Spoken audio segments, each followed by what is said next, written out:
Hello everyone. सो आज हम doctor Reddy laboratories का एनालिसिस कर रहे हैं। अभी जस्ट जून क्वार्टरली रिजल्ट्स आए हैं।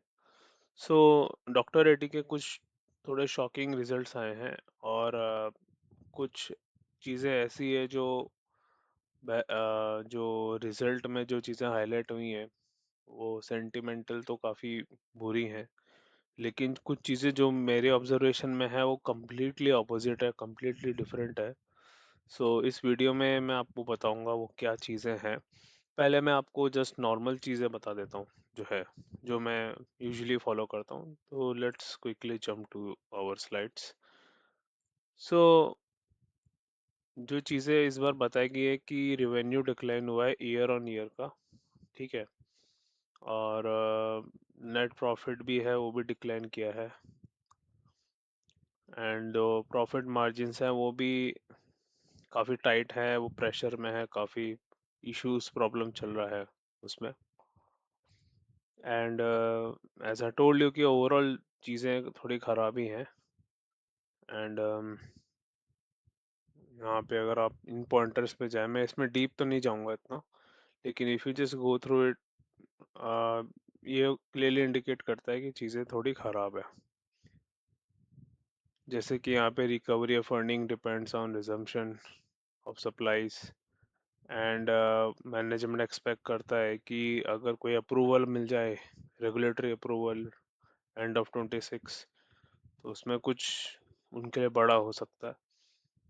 एंड तो और जो ब्रोकरेजेस है, जो इंस्टीट्यूशंस है, उन्होंने अर्निंग्स एस्टिमेट उनके अपने कम कर दिए, टारगेट चेंज कर दिया है।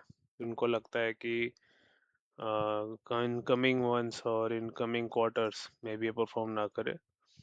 और ये अनाउंस होने के बाद जो स्टॉक है वो 7 से 9% गिर भी चुका है। तो मैं आपको एक बार बुक्स दिखा देता हूँ। ये आपका डॉक्टर रेड्डी 96,000 करोड़ की कंपनी है। पी रेशियो आपका 29 है और डिविडेंड यील्ड 6.9 है और करंट मार्केट प्राइस 1100 समथिंग है। इसमें क्वार्टरली रिजल्ट यहाँ के, तो इसमें तो थोड़ा इंक्रीज ही दिख रहा है यहाँ से, लेकिन ईयर ऑन ईयर में जो कहा जा रहा है वो इसका कम है फिलहाल। ओके, इसमें थोड़ा ज़्यादा दिखा रहा है लेकिन ओवरऑल चीज़ें कम है। यहाँ पे profit before tax, net profit, ये कम है आपका। कैश फ्लो पॉजिटिव कंपनी है, उसमें कोई इशू नहीं है यहाँ पे, तो ये ठीक है। और अब मैं चार्ट्स में आता हूँ एक बार। तो चार्ट्स में जब मैं आपको ये अभी एक्सप्लेन करूँगा तो थोड़ा आप ध्यान से सुनना, थोड़ा ध्यान पे अपना फोकस ले आना। और मैं यहाँ से स्टार्ट नहीं करूँगा, मैं डायरेक्टली यहीं आता हूँ। रिजल्ट्स आने के बाद जो आपका जो ये लास्ट जो ये वाला मंथ है आपका जुलाई का, इसमें तो एक पूरा बड़ा रेड कैंडल आपको दिख रहा है, इसका मतलब काफ़ी फॉल हुआ है। और स्टॉक थोड़ा ऊपर की साइड ही चल रहा था, इसने एक साइड यहाँ आया था, लो यहाँ लगाया था 1017 पे, यहाँ पे लो लगाया था और ये ऊपर भी आ गया था 1400 के आसपास। लेकिन ये वापस नीचे 1100 के रेंज में वापस गिर गया और ये रिजल्ट आने के बाद ही ये हाल हुआ है। तो अभी तो चीज़ें काफ़ी ख़राब ही बोली जा रही हैं कंपनी के लिए। चीज़ें जो हैं वो सेंटिमेंट नेगेटिव है, लेकिन जैसा मैं आपको स्टार्टिंग ऑफ द वीडियो कह रहा था कि जो मेरे को दिख रहा है वो चीज़ अलग है। और वो ये है कि जो कंपनी है, अगर हम थोड़ा पीछे जाए 2015 पे, तो यहाँ पे उसका एक तो ये बुल फेज में था पहले, और ठीक यहाँ से 2015 से सितंबर एक बेयर फेज में चले गया, जहाँ से इसने जो लो लगाया था, अगर मैं परसेंटेज वाइज बात करूँ, सो इट वाज अराउंड, एक सेकेंड, ये आपका 382 रुपीज़ का है। तो 382 रुपीज़ का इसमें लो लग गया था। और ये जो परसेंटेज वाइज डाउन था ये अराउंड 56%, तो ऑलमोस्ट आधी हो गई थी ये कंपनी। और उसके बाद ये 2015 से नीचे, जब सितंबर से नीचे गिरा, तो कुछ टाइम ही नीचे रहा एंड सडनली ये रिकवर किया और इसने अपना जो प्रीवियस हाई था वो आपको 2020 में काट दिया था। और उसके बाद ये फिर वापस नीचे आया। तो आपका जो ये करेक्शन ओवरऑल रहा, तो वो तो मैं कहूँगा 2022 तक तो ये रेट सेम रहा और उसके बाद ये वापस कंटिन्यू चलने लगा। मुझे ऐसा लगता है कि जो स्टॉक है वो करंटली अभी करेक्शन में चल रहा है एंड आने वाले टाइम पे ये हो सकता है जो ये करेक्शन है, ये करेक्शन एक बड़े आने वाले बुल ट्रेंड का एक सपोर्टिंग करेक्शन हो।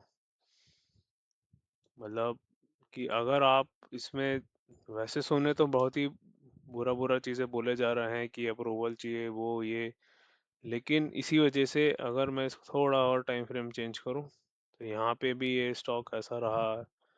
तो ये मुझे ऐसा लग रहा है कि करेक्शन चल रहा है और ये आने वाले किसी बड़े ट्रेंड का जो है ये करेक्शन है, जहाँ पे एक बार ये करेक्शन ये ओवर हो जाएगा और चीज़ें जैसे टर्न अराउंड करने लगी तो ये अपना वापस जैसे ये वाला हाई है ये भी काट के ये आगे एकदम दौड़ने को हो जाएगा 1400 का जो हाई है। सो मेरी एनालिसिस में ये चीज़ आई है, मे बी आपको ज़्यादा समझ ना आ रहा हो अभी फिलहाल, पर मुझे ऐसा लगता है और मैं काफ़ी श्योर हूँ इस चीज़ के बारे में कि ये एक बहुत ही अच्छी करेक्शन है जिसमें इसने अच्छा खासा टाइम इसमें स्पेंड कर दिया है। और लास्ट अभी देखो रिसेंट तो 2024 में ही किया है, अगस्त से, और अभी तक ये चल रहा है। अभी सेंटिमेंट खराब है, चीज़ें खराब है, इसलिए ये ऐसा रेंज बाउंड है, लेकिन मैं कह रहा हूँ कि अगर ये एक बार ऊपर की तरफ आया और इसने हाई काटा तो ये काफ़ी अच्छा आने वाले किसी एक बुल ट्रेंड का एक पार्ट बन सकता है और ये जो है वो बुल ट्रेंड का पार्ट बन के फिर वो एक पार्टिसिपेशन रखेगा, उस हिसाब से ये एक प्राइस एक्शन आपको दिखाएगा। तो वही है कि जो चीज़ हम डिस्कस कर रहे थे स्लाइड्स में, बैलेंस शीट तो नॉर्मली लग रही थी, स्लाइड्स में चीज़ें जो इस क्वार्टर से रिलेटेड एब्सर्ट है काफ़ी, लेकिन जो ये चीज़ें हैं ये ओवरऑल जो बड़ा पिक्चर है कंपनी का उस चीज़ को इसने खराब नहीं किया है। मेरे ख्याल से ओवरऑल बड़ा picture is really really strong and this is the part of the very big trend which might come. Nobody sure about anything, but मेरे को ऐसा लगता है कि ये बहुत बड़े ट्रेंड का एक करेक्शन है। So you have to look out for this and you have to make yourself aware कि चीज़ें जो चल रही हैं वो किस हिसाब से चले। So this is my analysis for doctor Reddy. So see you in the next video. Thank you.